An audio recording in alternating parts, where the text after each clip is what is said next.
ہے، علی قرآن کے ساتھ ہے، قرآن علی جیسا ہے، علی قرآن جیسا ہے، قرآن نور تو علی نور، قرآن ہادی تو علی ہادی، قرآن رہبر تو علی رہبر. مگر اللہ نے چھوٹا سا فرق رکھ دیا، اور فرق یہ ہے اگر تم کہو قرآن قرآن قرآن قرآن تو عبادت نہیں ہے، اگر تم کہو علی علی علی تو عبادت ہے. قرآن کا پڑھنا عبادت ہے، مگر کہو قرآن قرآن قرآن کوئی عبادت نہیں، مگر کہو علی علی علی تو عبادت ہے. ایک نسخہ بھی آپ کو دے دوں، در علی پہ آنے والوں، بڑی سے بڑی مشکل ہو، یقین کامل سے ساتوں اعضاء پاک ہوں، گناہ سے دور ہوں، تسبیح اٹھائیں، بڑی سے بڑی مشکل 12,000 مرتبہ کہیں یا علی یا علی یا علی یا علی، مشکل ختم ہو جائے گی.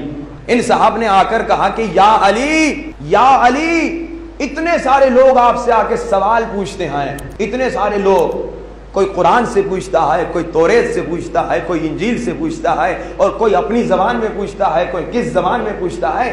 یا علی یہاں سوال پوچھتا ہے، وہاں آپ کا جواب تیار ہوتا ہے، وہاں فوراً آپ جواب دے دیتے ہیں. یا علی تھوڑا سوچ لیا کریں، تھوڑا دیکھ لیا کریں، تھوڑا پڑھ لیا کریں. بھائی ہماری روٹین یہی ہے نا، آپ کسی بھی فیلڈ میں ایکسپرٹ ہوں گے، کبھی کوئی آپ سے سوال پوچھے گا، 1 کا جواب دیں گے، 10 کے جواب دیں گے، 50 کے بہت آپ ماہر ہوں گے، 100 کے جواب. کہیں نہ کہیں آپ کہیں گے بھائی تھوڑا مطالعہ کر کے آؤں، تھوڑا چیک کر کے آؤں، تھوڑا ڈاؤٹ ہو رہا ہے، ری چیک کر کے آؤں، کم سے کم یہ کہیں گے. اب اس نے سمجھا تھا کہ علی بھی عام لوگوں کی طرح ہیں، میرے مولا بھی سمجھا تھا کہ عام لوگوں کی طرح ہیں. کہا کہ یا علی یہاں سوال آتا ہے، وہاں جواب دیتے ہیں. کبھی آپ سوچتے نہیں ہیں، کبھی آپ پڑھتے نہیں ہیں، کبھی آپ چیک نہیں کرتے. جیسے اس نے سوال پوچھا تو اس کے سوال پہ میرے مولا نے سوال پوچھا. مولا نے فوراً کہا ذرا یہ بتاؤ ایک ہاتھ میں کتنی انگلیاں ہوتی ہیں؟ اس نے سوچا نہیں، اس نے دیکھا نہیں، اس نے گنا نہیں، فوراً کہا مولا 5 انگلیاں ہوتی ہیں. مولا نے کہا تم نے دیکھا کیوں نہیں، تم نے گنا کیوں نہیں، تم نے سوچا کیوں نہیں؟ کہا یا علی اس لیے نہیں دیکھا، اس لیے نہیں گنا، اس لیے نہیں سوچا کیونکہ ہمیشہ یہ میرے سامنے ہوتی ہیں، تو گننے کی ضرورت نہیں ہے، دیکھنے کی ضرورت نہیں ہے، پڑھنے کی ضرورت نہیں ہے. تو مولا علی نے فرمایا جیسے تمہارا ہاتھ ہمیشہ تمہارے سامنے ہے، ویسے پوری کائنات ہمیشہ علی کے سامنے ہے. یہ ہے علم علی، یہ ہے علم علی کہ دشمن نے بھی اقرار کیا، دشمن نے بھی اعتراف کیا کہ علم نبی کے وارث ہیں تو علی ابن ابی طالب علیہ السلام. کئی واقعات کتابیں بھری ہوئی ہیں. میں آپ کو ضرور ایک ریکویسٹ کروں گا کہ کم سے کم کچھ کتابیں مولا علی کے علم کے بارے میں پڑھ لیں. ایک جو سب سے اچھی کمال کی کتاب ہے علی مولا کے فیصلے، اتنی موٹی کتاب ہے، تقریباً 400-500 صفحوں کی ہے. یہ کتاب اردو میں بھی ترجمہ ہو چکی ہے. یہ جا کے پڑھیے کہ کس طرح سے بڑے بڑے مشکل فیصلے پہلوں کے پاس جاتے تھے، دوسروں کے پاس جاتے تھے، تیسروں کے پاس جاتے تھے، مگر جب جواب نہیں ملتا تھا تو خلیفۃ بلا فصل کے در پہ آتے تھے. ایک خاتون کا واقعہ ہے، اس کے پاس 2 لوگ آئے اور 2 لوگ اسے 100 دینار دے کر گئے. کہا یہ 100 دینار امانت رکھو اور تب ہمیں واپس دینا جب ہم دونوں واپس لینے آئیں، اکیلا ہم میں سے جو آیا نہ دینا. مومنہ نے امانت رکھ لی. 100 دینار بڑی رقم تھی، سمجھیے 1 لاکھ 10 لاکھ روپیہ. غریب خاتون تھی، مومنہ بیچاری، کوئی بزنس نہیں تھا اس کا، ایک بہت بڑا رسک اس نے کیا.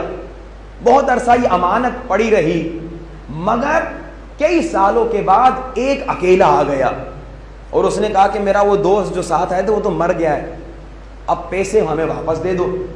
اس نے کہا نہیں دوں گی، مجھے کیا پتا کہ وہ مرا ہے کہ نہیں مرا، تمہاری شرط یہ تھی دونوں ساتھ آؤ تب دوں گی. اب دونوں ساتھ آؤ تو دوں گی. اب اس نے اس کے گاؤں والوں کو، رشتہ داروں کو پریشرائز کیا کہ بھائی پیسے میرے ہیں اور دے نہیں رہی، میرا دوست مر چکا ہے، میں کہاں سے اسے قبر سے نکال کے لاؤں. جب پریشرائز کیا بیچاری مومنہ پر تو مومنہ نے مان لیا، کہا ٹھیک ہے بھائی تمہارے پیسے لے جاؤ. اب یہ پیسے لے کر چلا گیا 100 دینار. 1 سال کے بعد مردہ قبر سے زندہ ہو گیا. وہ کم بخت مرا نہیں تھا، وہ آ گیا. اس نے کہا میرے 100 دینار. خاتون نے کہا تو مر چکا تھا، میں تو تیرے دوست کو دے چکی ہوں، اب میں کہاں سے لاؤں گی، اب میں تمہیں کیسے دوں گی. تو وہ زمانہ تھا مسلمانوں کے دوسرے خلیفے کا. اس نے کہا چلے خلیفے کے پاس، خلیفہ فیصلہ کرتے ہیں. خلیفے نے کہا خاتون غلطی تیری ہے، تو نے 100 دینار ان کو تب دینے تھے جب دونوں ساتھ آتے، اب تو نے اکیلے کو دیا، اب اس کو بھی تو نے 100 دینار دینے، تم نے خود اپنے جیب سے بھرنا ہے. تو خاتون پریشان ہو گئی، میرے پاس 100 دینار کہاں سے آئے. اچانک خاتون مومنہ تھی، اس نے کہا اے خلیفے کیا اجازت دو گے کہ ہم وارث علم نبی کے در پہ بھی چلے جائیں؟ کیا اجازت دو گے ہم وارث علم نبی کے در پہ بھی چلے جائیں؟ کہا بالکل ٹھیک ہے چلے جائیے، دیکھیے علی کیا کہتے ہیں۔ جیسے علی مولا کے پاس آئے، علی مولا کو واقعہ سنایا تو علی مولا نے کہا اے مرد کیا تم لوگوں کی شرط یہ نہیں تھی کہ جب تک ہم دونوں نہ آئیں تب تک نہ دینا؟ اب تو جا اپنے دوسرے ساتھی کو لے کر آ، پھر تیرے 100 دینار تمہیں مل جائیں گے۔ تمہاری شرط یہی تھی نا کہ ہمیں تب دینا جب ہم دونوں ساتھ آئیں، اور جب تک ہم دونوں ساتھ نہ آئیں تب تک ہمیں نہ دینا۔ تو جا اپنے دوست کو لے کر آ، تیرا 100 دینار محفوظ ہے۔ دیکھیں بڑی سے بڑی مشکل مولا یوں منٹوں میں ختم کر دیتے تھے، منٹوں میں حل کر دیتے، سیکنڈوں میں حل کر دیتے۔ یہ ہے علم علی۔